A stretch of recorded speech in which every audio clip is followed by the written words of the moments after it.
From the headquarters of Telesur English in Quito, Ecuador, I'm Carla Gonzalez, and this is From the South.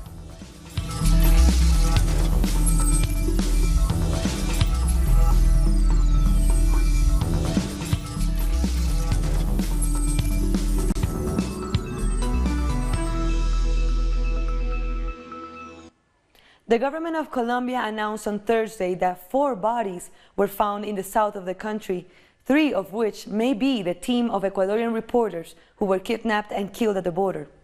Colombian President Juan Manuel Santos confirmed the news via Twitter. Ecuadorian authorities and family members of the victims are set to travel to Colombia on Friday to identify the remains. Journalist Javier Ortega, photographer Paul Rivas, and their driver Efraín Segarra were kidnapped by the Oliver Sinisterra Front and its leader Guacho in Mataje near the border with Colombia. Their deaths were confirmed on April 13, and since then the family and members of the family and colleagues have demanded that authorities recover the bodies of their loved ones. Authorities have requested that 2 direct relatives of the journalists be present for this procedure in order to take samples of body fluids and then perform the lab tests, which are expected to last between 24 and 48 hours. Once we can prove that these are indeed the bodies of our comrades and fellow Ecuadorians, all of the international issues, all of the repatriation matters have to be organized. A mission from the International Monetary Fund is in Ecuador to discuss possible loans. President Lenín Moreno and the Ecuadorian Finance Minister Richard Martinez have been holding a series of meetings this week with international financial institutions, including the IMF and the World Bank, as they seek to cut public spending. Ecuador's previous president, Rafael Correa, expelled the IMF in 2007, accusing it of financial blackmail. Colombia's president-elect Iván Duque has had his first meeting with the outgoing president Juan Manuel Santos to discuss the transition between their 2 governments. The meeting held at the Nariño Palace came as supporters of the 2 men have been at loggerheads in Congress over legislation to implement the peace deal with the FARC.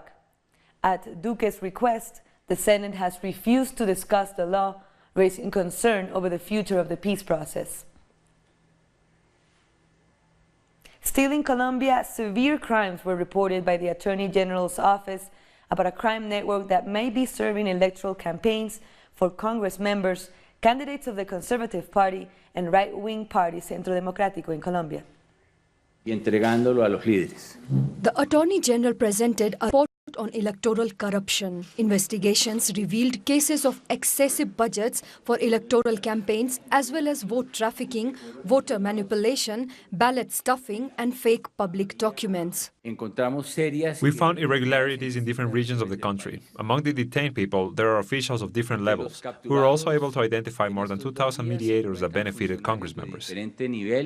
Among the most important cases are candidate Aida Merlano from the Conservative Party, as well as Margarita Restrepo and Maria Fernanda Cabal from Centro Democrático, who have been linked with threats against workers and also with vote trafficking.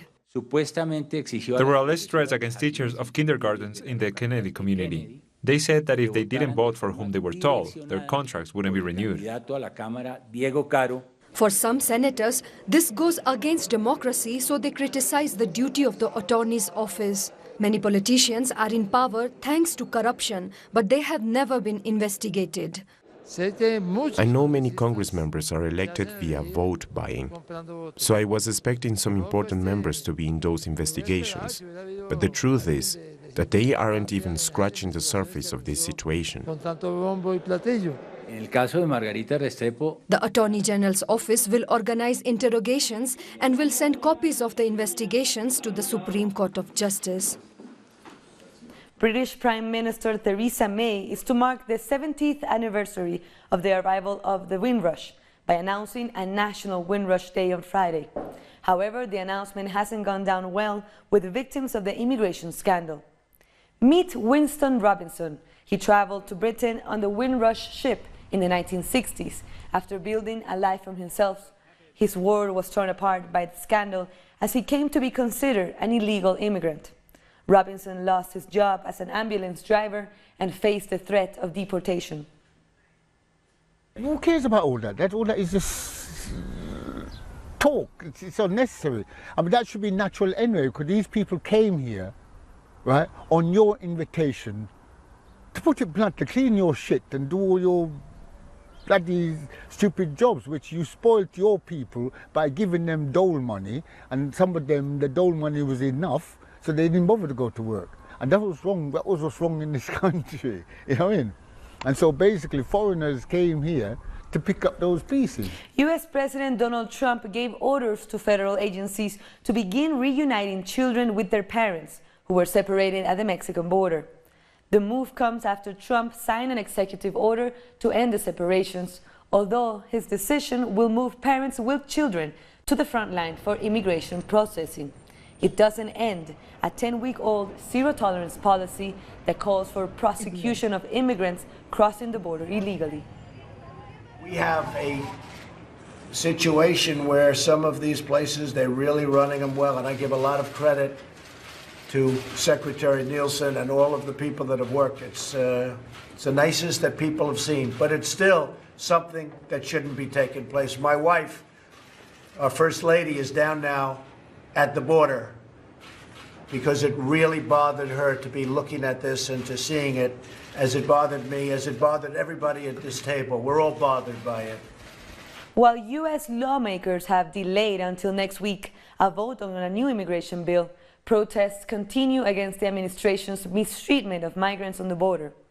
Outraged protesters gathered outside the U.S. Embassy in Mexico City and compared Trump to Adolf Hitler. The demonstrators also used chain dolls to represent the children who are still being kept away from their parents in different detention centers in the United States. They demanded the immediate release of these children. I believe they will continue to implement these types of radical, fascist, offensive, atrocious measures that separate families and destroy entire lives. Take a short break now, but join us again after this video from our multimedia team.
Welcome back. Argentina's President Mauricio Macri sworn in Javier Iguacel as the new energy minister and Dante Sica as the new production minister. The move comes just after the International Monetary Fund, or IMF, approved the country's $50 billion aid package. The Buenos Aires Stock Exchange soared more than 8.6% at opening on Thursday on news of the formal approval. Nonetheless, vocal street protests and threats of labor strikes have greeted President Macri's decision to seek financing from the IMF. Amidst ongoing protests against the deal with the IMF, the government of Mauricio Macri has moved forward with their plan, which could put the country in debt, affecting those most vulnerable in society. Now Macri has this crazy idea to put us in debt with the IMF. We have already lived through the ordeal. We have suffered, and we have the scars on our body to show it. So we fight, because us, seniors, will never stop taking to the streets. The executive board of the IMF approved the 3-year loan with the government of Argentina, receiving an immediate disbursement of $15 billion. We are now going to be ruled by the IMF. This is history repeating itself.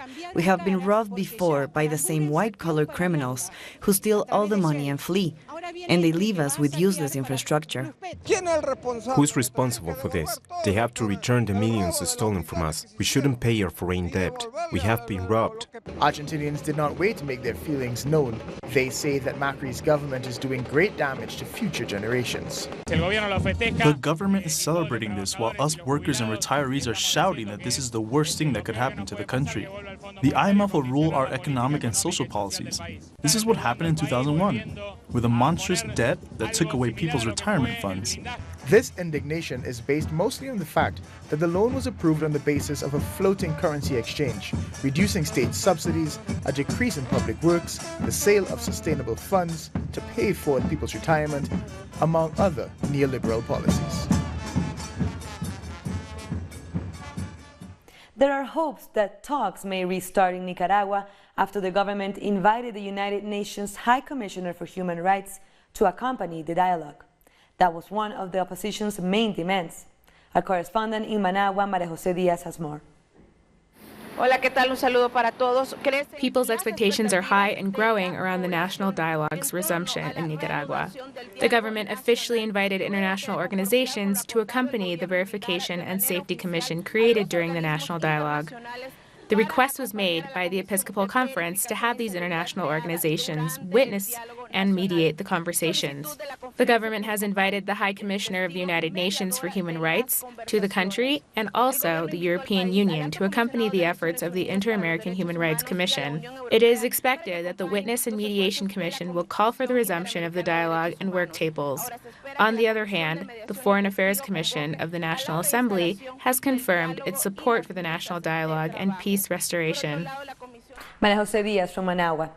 Masaya has been one of the worst affected cities in Nicaragua by the violent campaign to remove President Daniel Ortega. But as hopes rise of a return to talks, local residents have been helping to remove the paving stones from opposition roadblocks and repair these roads. The roadblocks have made movement very difficult for many communities. A delegation of the clergy has traveled to Masaya to, in their own words, console our brothers in the opposition. But as they were on their way, some residents heckled them. Former Uruguayan President José Pepe Mujica visited former Brazilian President Luiz Inácio Lula da Silva in Curitiba, where he's been held. Mujica was accompanied by the head of the Workers' Party, Gleisi Hoffmann. Let's go to our correspondent Mia Alberti, who has more. Today has been quite an important day for Lula da Silva here in Brazil. He's been visited by his friend and former president of Uruguay, José Pepe Mujica. The two leaders have been friends since 2005, and in fact the last time they saw each other was in March this year here in Brazil when Mujica was attending a Lula rally. And he's been a very ardent follower and defendant of Lula's innocence. He believes that Lula is being attacked, and he also believes that Lula should be president of Brazil. Now today he has attended a vigil outside of the prison in Curitiba where Lula is, and he was accompanied by Gleisi Hoffmann, the president of the Workers' Party, Lula's party, and she has just been acquitted of a corruption case just this week, so this is a very important timing. And also, next week, the Supreme Court is going to debate whether Lula can be freed or not, so this is a very important timing for Lula. So we'll be here getting every information and updating you. Mia Alberti from Brazil. Women's organizations in Venezuela are taking their demand to decriminalize abortion to the National Constituent Assembly. More details from Marielis Fuentes. A women's rights demonstration took place in the center of Caracas, where several Venezuelan feminist organizations such as Araña Feminista and Tinta Violeta, and also LGBTI organizations and campesino organizations were outside of the National Constituent Assembly to request the Venezuelan government a debate about the decriminalization of abortion. After a couple hours, the organization entered the National Constituent Assembly and were received received by the Gender Equality Commission. This commission received their demands, which include a reform in a couple of articles of the Constitution about the use of the term conception of life. They agree that this term needs to be transformed since it comes from a religious background and it doesn't specify the protection of women's life during pregnancy. They demand the state to reform the Constitution to protect life of every Venezuelan woman. Marelis Fuentes from Caracas. Puerto Rican government Ricardo Rosselló asked U.S. President Donald Trump to name the island the 51st state of the country during a meeting in the White House on Thursday. U.S. Vice President Mike Pence was also present. Rosselló said on Twitter that he asked Trump to end with the last enclave of colonialism and to validate the democratic will of the people of Puerto Rico. He added that only through statehood, the 3.4 million people in Puerto Rico will be equally treated as American citizens.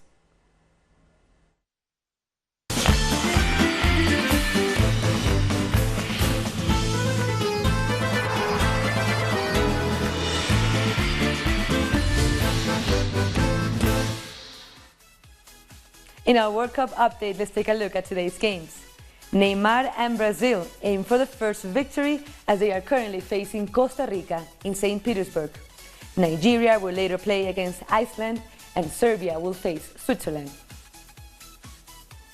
The party at the Buenos Aires fan zone in Argentina fell flat as the crowd, expecting a Messi-inspired Argentina World Cup revival, could only watch in horror as their team lost 3-0 to Croatia on Thursday. Coach Jorge Sampaoli begged for forgiveness from the country's fans as their World Cup dreams are now hanging by a thread. "I am responsible for this result, but I was as dreamy-eyed as the fans," Sampaoli said during a press conference after the match. Argentina now has to beat Nigeria and wait for other results in Group D to have any chance of avoiding elimination.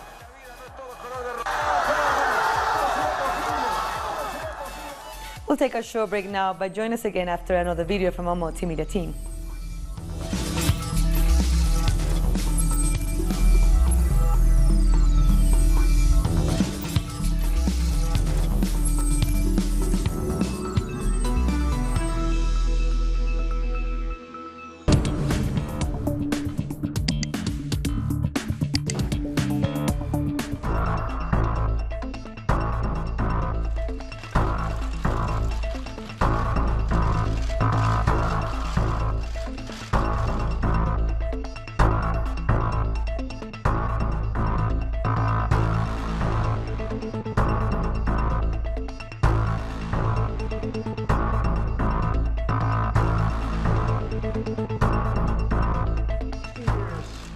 Taking care of it. Nobody's had the political courage to take care of it, but we're going to take care of it. So we need 10 votes.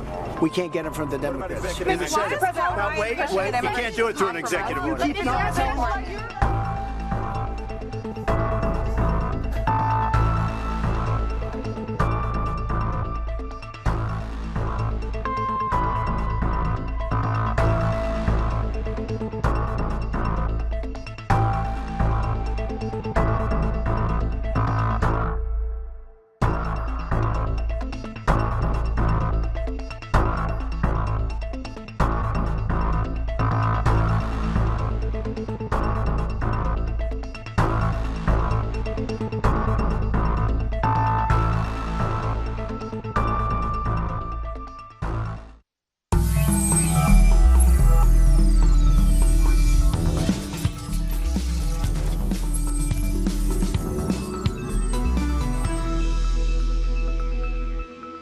Thanks for joining us again.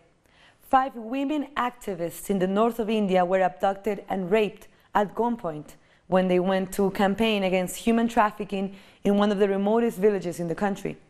The women were performing a street play when a group of armed men interrupted and took the activists away and raped them.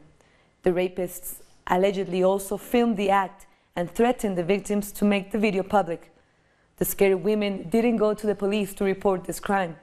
It was only after some local residents informed the police that hunt for the criminals began and 9 men were taken into custody.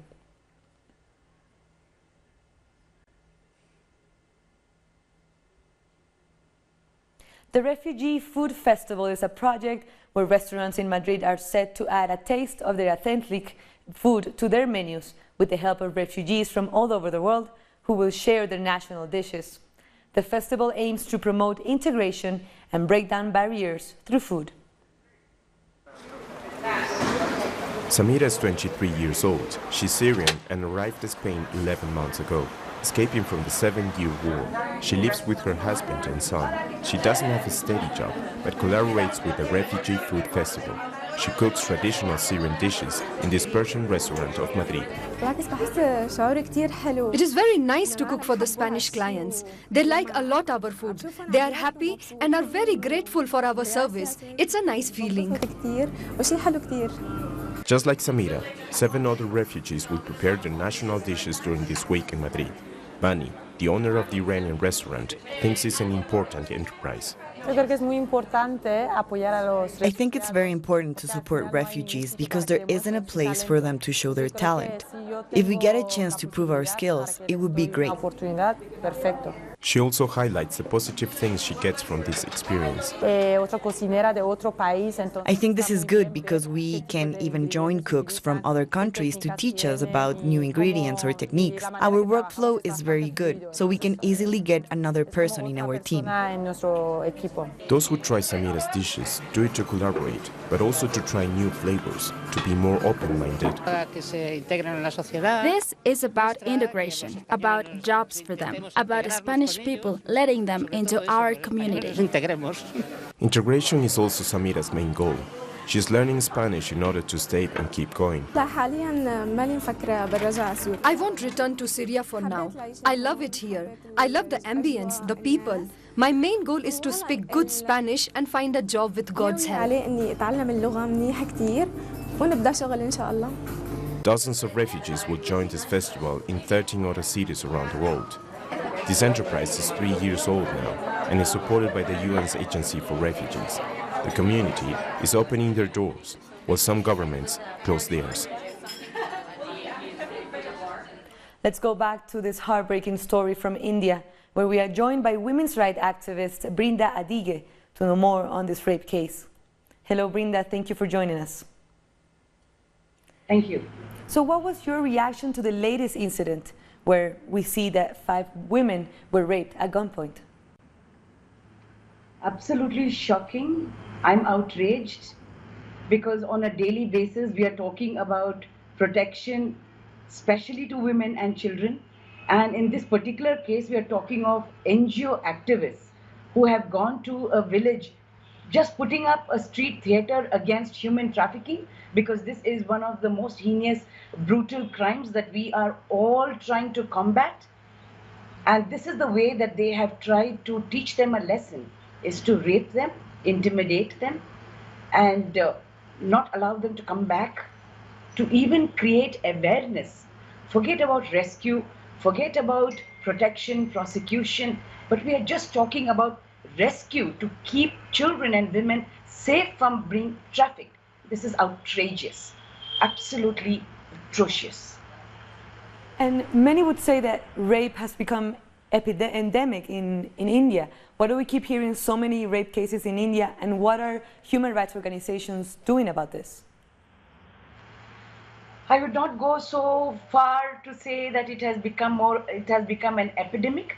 Yes, it is of a very, very grave concern.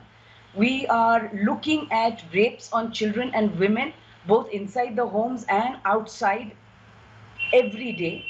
Human rights activists, human rights organizations, including the police in several states, are working very hard, but this is not enough, because we know that the entire criminal justice system needs to work in convergence, in tandem, if we are trying to stop or even punish rapists. And this is tedious. It is quite cumbersome. It is not happening. Our justice system does function very, very slowly. We are also not somebody who has a very strong force, including the community, where the victim or the witnesses have enough of protection. And this is one of the drawbacks, where we find that the courts are not able to actually exercise all of their powers to extend or even award that punishment to rapists. In a country like India, we have very, very few women who come out and give a complaint, make a report, and actually follow through the entire case. Many times, almost 40-45% of the cases do not reach a conclusion because victims get threatened, and many times witnesses are threatened and victims don't pursue with the case. So we are grappling with almost different kinds of issues, from a complaint being made at the police station to the evidence that does not get collated and presented in court, to the courts not extending or even speeding up the process, because the cases take almost 9-10 years. Even though we have a law that says there should be special courts and all of these cases need to be speeded up, this does not happen. So this is a drawback which we are grappling with, these are one of our biggest challenges. Thank you, Brinda, for your time. So we were talking to Brinda Adige from India on this horrific case of rape in India. So before we end today's show, a short reminder that you can watch our special World Cup program with Argentina football star Diego Armando Maradona, De la Mano del 10. The World Cup, according to Maradona, it will air only on Telesur every night during the World Cup in Russia. These are the times to watch it. Don't miss out. And with that, we come to the end of this news brief, but these and other stories you can find on our website, telesurtv.net/English. And you can also join us on social media, Facebook, Twitter, and Instagram. For Telesur English, I'm Carla Gonzalez. Thank you for watching.